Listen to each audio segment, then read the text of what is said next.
क्या सच में मंदिर के काम के बहाने हुआ है 125 करोड़ का घोटाला? क्या मंदिर में लगवाई गई है सोने की जगह पीतल की परतें? क्या कमेटी ने किया है ये बड़ा घोटाला, ये बड़ी साजिश? इन सभी सवालों के जवाब में उलझ गए हैं चार धाम के पुरोहित। मगर आखिर मामला क्या है, कैसे है, क्यों है और किस लिए है, ये बात जानना बहुत जरूरी हो जाता है इस मुद्दे को जानने से पहले। दोस्तों, दरअसल केदारनाथ के गर्भगृह की दीवारों पर पिछले साल सोने की परतें लगवाई गई थी। बहुत से विवाद के बाद ये परत लगा था। डोनेशन से मिले पैसों से वो काम किया गया था। बड़े अच्छे तरीके से काम संपन्न हो गया, लेकिन अभी कुछ ही दिनों पहले एक झटकेदार खबर आई। अब चार धाम महापंचायत के उपाध्यक्ष और केदारनाथ के वरिष्ठ तीर्थ पुरोहित आचार्य संतोष त्रिवेदी जी कुछ सवालों के बीच घिर गए हैं, जिसका उन्होंने वीडियो भी सोशल मीडिया पर डाल दिया है। एक वीडियो बनाकर आरोप लगाया गया है कि मंदिर में लगा सोना पीतल में बदल गया है। जी हाँ, जिसकी कारीगरी सोने से की गई वो अचानक पीतल में बदल गया, पीतल बन गया। ऐसा कैसे हो सकता है? और अब मगर ये जो जोरदार चीज सामने आई है, उसके बाद ये जोर देकर कहा गया है कि सोने की परत चढ़ाने वाले के नाम पर 125 करोड़ का घोटाला कर दिया गया है। 125 करोड़, एक दो नहीं। और इस आरोप के विरोध में अब इस पर बद्री केदार मंदिर समिति BKTC ने सफाई पेश की है। उनकी सफाई से यह साफ कर दिया गया है कि सभी आरोप पूरी तरह बेबुनियाद है। कमेटी ने कहा है कि एक डोनर ने इच्छा जाहिर की कि केदारनाथ के गर्भगृह में सोना लगाया जाए।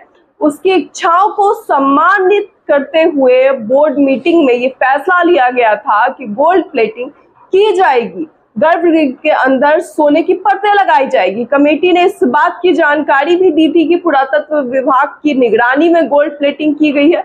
इसके अलावा कमेटी ने यह भी कहा कि डोनर ने अपनी ज्वेलर्स के जरिए ही गोल्ड प्लेटिंग का काम करवाया था। और दरअसल ये इतना स्पष्टीकरण इसलिए दिया जा रहा है क्योंकि इस गोल्ड प्लेटिंग को लेकर बड़ा विवाद तब भी खड़ा हुआ था और अब एक बार फिर शुरू हो गया है। जब पिछले साल इसकी मंजूरी दी गई थी, तब पुरोहितों ने कहा था कि ये केदारनाथ की आस्था के खिलाफ रहेगा, क्योंकि सोना धन का प्रतीक रहता है और भोले बाबा तो रहे सीधे साधे व्यक्ति, इसलिए इसे मंजूरी देने में काफी विचार विमर्श हो रहा था।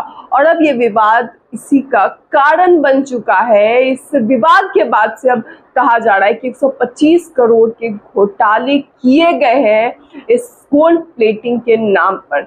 वरिष्ठ तीर्थ पुरोहित आचार्य संतोष त्रिवेदी ने आरोप लगाते हुए कहा है कि सोने की परत लगाने के नाम पर 1.25 करोड़ का घोटाला कर दिया गया है।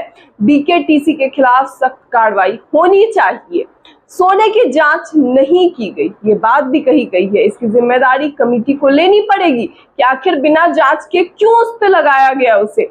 और जब से ये वीडियो अब सोशल मीडिया पर वायरल हुआ है, इस पर सियासत भी गर्मा गई है, सियासी रूप इसे दिया जा रहा है। और इसी सियासत में सपा प्रमुख अखिलेश यादव ने भी इन आरोपों पर चिंता जाहिर की है। जी हाँ, इस चिंता में उन्होंने कहा है कि काफी संवेदनशील मामला है, ये आपराधिक भी है और विश्वास से भी जुड़ा हुआ है। इसकी उच्च स्तरीय जांच होनी चाहिए। अब सपा प्रमुख भी जांच की बात कर रहे हैं, लेकिन कमेटी से राजनीतिक साजिश करार दे रही है।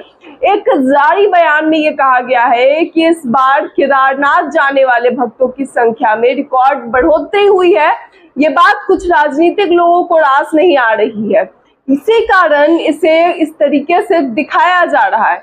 ईश्वर में श्रद्धा, आस्था और विश्वास का अब सीधे तौर पर मजाक बनाया जा रहा है। आज तक राजनीतिक धर्म में अपनी नाक घुसाती रही, मगर अब चार धाम मंदिर, जहां कहते हैं कि स्वर्ग से हवा आती है, उस पवित्र स्थल पर जहां जाकर लोगों को पता नहीं कितने पुण्य प्राप्त होते हैं, राजनीतिक समर बना दिया गया है। यह अशोभनीय है। उम्मीद है कि इसे लेकर जल्दी ही कोई परिणाम सामने आएगा, क्योंकि इस तरह की चीजें देश में ना बढ़े, उसी में सभी का भला होता है, वो देश हो या फिर देश के लोग। क्योंकि कहीं ना कहीं जब धर्म और आस्था भड़क उठते हैं, धर्म और आस्था पर चोट पहुंचती है, तो देश को एक बड़ा नुकसान झेलना पड़ता है। वो हिंसा के रूप में हो, वो विरोध प्रदर्शन के रूप में हो, या फिर किसी भी अलग अन्य रूप में। इसे लेकर आप क्या कहेंगे? अपनी राय को कमेंट बॉक्स में जरूर बताएं। इस वीडियो को ज्यादा से ज्यादा लोगों तक शेयर करें। फिलहाल इसमें इतना ही, तब तक के लिए धन्यवाद।